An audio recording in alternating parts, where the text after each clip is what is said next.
Hello learners. So today we are going to learn about the program to find sum of two numbers. Let us begin. First of all, we have the program code with us. I will walk you through the program code once and then we will discuss the code breakdown in detail. So let us begin. We will start with our header statement #include stdio.h. Then we have our main function integer main, and we will start with declaring a number 1, number 2 and sum. So we have integer number 1, number 2 and some variables. Then we have printf statement that says enter the two numbers, and the scanf statement to take the input for number 1 and number 2 variables.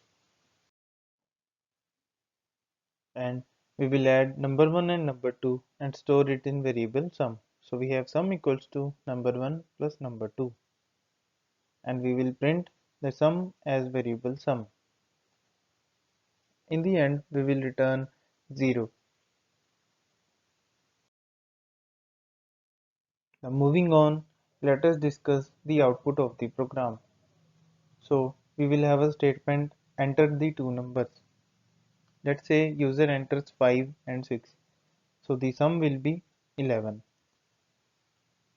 So the sum variable will store the values of number 1 added to the value of number 2 variable.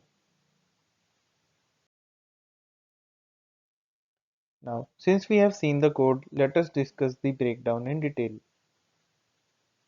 So we have #include stdio.h, integer main, integer number 1, number 2 and sum. Now in this program, the user is asked to enter two integers, and these two integers are stored in variables number 1 and number 2 respectively.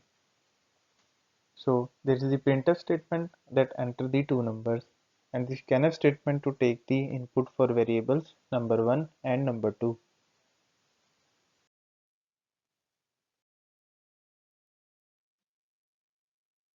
Then these two numbers are added using the plus operator, and the result is stored in the sum variable. So sum equals to number 1 plus number 2. And finally, the printf function is used to display the sum of the numbers. So printf sum %d and variable sum. And in the end, we will return 0. And thank you, students.